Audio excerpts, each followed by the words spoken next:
Ah,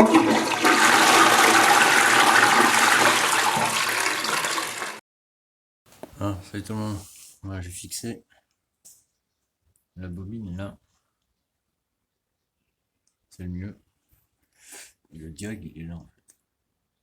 Bon, après il va falloir que j'isole bien tous les fils, etc. Parce que j'ai bataillé à mort pour trouver le meilleur emplacement, tu vois. Mais le diag en fait il est fixé là. J'ai fait pareil sur la MRT quoi. Là j'ai tout isolé. Là c'est bon. Alors là-dessous j'ai rejoint comment tous les fils avaient des cosses. J'ai isolé chaque cosse et j'ai remis du fil électricien par-dessus, tu vois. Pour que ce soit bien étanche. Là j'ai tout attaché, tu vois. Voilà. J'ai isolé 2-3 fils qui déconnaient. Là je l'attache ici. Lui je vais l'attacher aussi en bas après. Pour que le câble en fait suive le long du câble. Pour que ce soit plus propre. Donc ça c'est fait. Là je l'ai attaché comme ça. Là comme ça il bouge plus. Là pareil. Et là si tu veux le diag, j'ai attaché avec 2 riselants, tu vois. Pour faire la rallonge, ça va arriver là donc c'est bon, tu vois. Donc là c'est bon. Et alors maintenant là où je galère, c'est là, parce que le câble en fait le phare de merde il marche pas. Et alors attends, je te montre 2 minutes. Je vais dire ça là. Hop, on y va mieux. Alors j'ai la tablette qui prend des photos toute seule, mais je ne me demande pas pourquoi.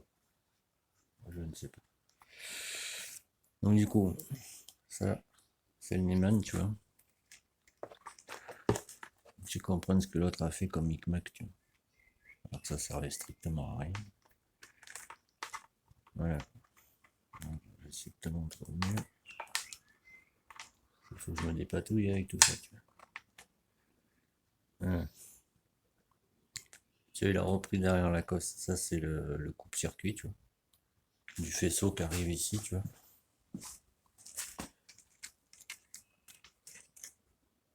Ça, c'est le coupe-circuit qui arrive, tu vois, quand tu as un CDI comme ça, par exemple. Qui arrive ici, tu vois. C'est lumière, il fait pas le focus. Dans l'autre photo. Voilà. Voilà, le circuit qui se prend d'origine, c'est dessus, tu vois. On ne me demande pas pourquoi il l'a coupé, j'en sais rien, tu vois. Il suffisait juste de le rebrancher, tu vois. Surtout que d'origine, pas d'origine, sur le diag, si tu veux, c'est pas celui-là. Ça, c'est quand t'es en rodage, c'est un rupteur, une bride. Donc, si tu veux laisser le Komodo branché, quoi, ça, tu le branches sur le fil coupe-circuit qui est là, tu vois. Là, ça vient là, quoi. Si tu veux brancher le coupe-circuit au guidon, tu vois, bon, ben t'enlèves le Neyman, tu vois. Et du coup, tu branches les fils là-dessus, tu vois. Un fil là-dessus, ça tu le condamnes, tu t'en fous. Tu branches un fil là-dessus et l'autre à la masse, et voilà quoi. On me demande pas pourquoi il a fait ça. Parce que du coup, là, c'est le câble, tu vois. Et où il y a du coupe-circuit qui est là, tu vois. Là, ça arrive là. Attends, ce qu'il a fait passer, je ne sais pas trop comment. Là-dedans, il faut que je le vire de la main. Donc c'est celui-là, tu vois. Ici, tu vois. Il l'a fait prendre sur le coupe-circuit et Komodo. Fait que quand tu branches la cosse du faisceau sur le Neyman, il faut que tu tournes la clé et que tu actionnes ceci, quoi. Sinon la moto démarre pas. Tu me diras, c'est une double sécurité, mais et après quand tu refais les fils, c'est chiant, quoi.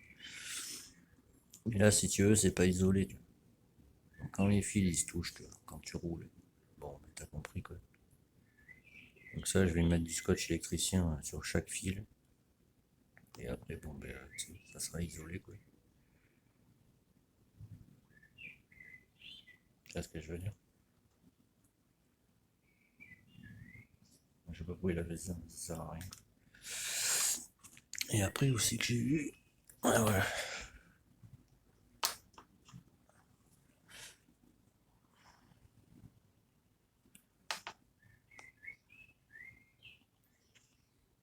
Le fil du compteur. Et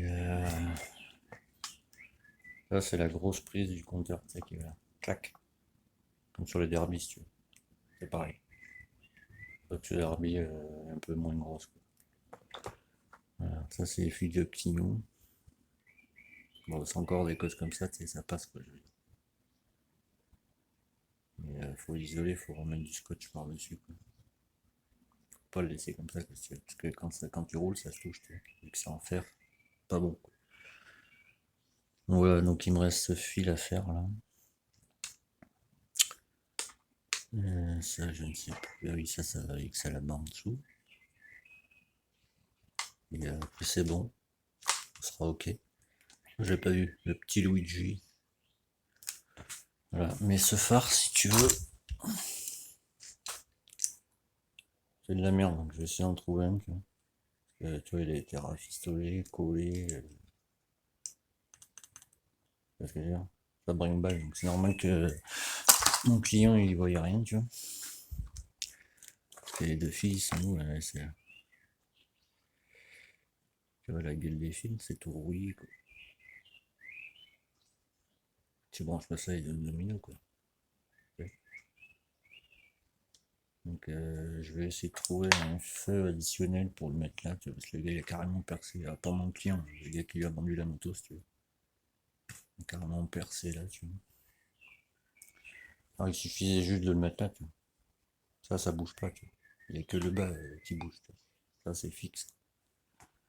Vu que t'as la plaque phare qui arrive comme ça. Parce qu'elle est tenue au garde-boue, si tu veux. Au pire, tu faisais un trou là, claque le phare, tu sais. C'était moins fondé. Mais bon, pas grave. Donc il me reste plus que ça à isoler. Ah oui, faut que je remets par-dessus. Hop. Ça va me débrouiller à l'enlever parce que du coup la tête elle est ripée, tu vois. Donc faut que je voie tresser les fils, tu vois, et mettre ensemble, mettre du scotch d'électricien pour que ce soit, tu vois, comme j'ai fait à l'arrière si tu veux. Parce que vu que ça va être là, tu sais. Changer la chaîne. Et faire les deux réglages, ça c'est le carbu de 24, donc j'ai réglé le carbu de 24 et réglé le carbu de 26, tu vois. Et là du coup ça passe, pour ceux qui se posent des questions, faut une pipe orientable en fait. Et là je vais éclairer comme ça, je ne sais pas trop comment. Là ça touche pas la barre, ça passe vraiment limite, mais ça passe, tu vois. Il y a une pipe orientable, c'est bon. Il n'y a pas de souci, ça passe nickel. Et le cornet il arrive derrière, tu vois. Là-bas, tu vois. Ça gêne pas, ni l'amortisseur, ça passe tout nickel. J'essaie de t'éclairer au mieux pour que tu vois. Ah, ça passe pile poil sous la barre. Donc là c'est bon. Alors, attends, je fais une petite pause pour te montrer le reste. Ouh là là, le chat il me gonfle. T'as vu? C'est bon spot. Donc ça c'était l'autocollant qu'il y avait avec l'antiparasite NGK. Là c'est mes jantes à perf, faut que je lui mette tout à l'heure. Demain parce que je sais même pas quelle heure il est 7h je crois. Je rentrais du taf, je suis mort. Et je referai une vidéo tout à l'heure pour vous montrer ce qu'il y a là-dedans. Bon je pense que vous allez deviner. C'est pour finir ceci quoi. Voilà. Donc je referai une vidéo tout à l'heure. Voilà, donc là la moto elle avance bien, t'as vu. Il me reste plus grand chose à faire. J'ai bataillé parce que la bobine, si tu veux, je l'ai redéplacée. Je l'avais mis autre part. Ça me plaisait pas, c'était trop voyant, alors que là, en mettant les carénages, tu vois, ben, tu sais, tu vois ni la bobine, le diagramme, il est protégé, tu vois. Ça risque rien, je l'ai déjà fait, moi, sur un 86 à crevette. Ça passe nickel. Donc, je vous montrerai tout à l'heure ce qu'il y a dedans. Tchuss, c'était Motorjeur 40. Merci de me suivre. Merci aux 2 abonnés, là. Alors, certes, vous êtes gendarme, mais j'aime mieux. Merci à vous. Et enfin, sauf vous jeunes gendarmes, on s'en fout, mais c'est rare que les gendarmes viennent s'abonner, surtout sur ma chaîne, quoi. Donc, tchuss, merci à vous deux, et à très vite.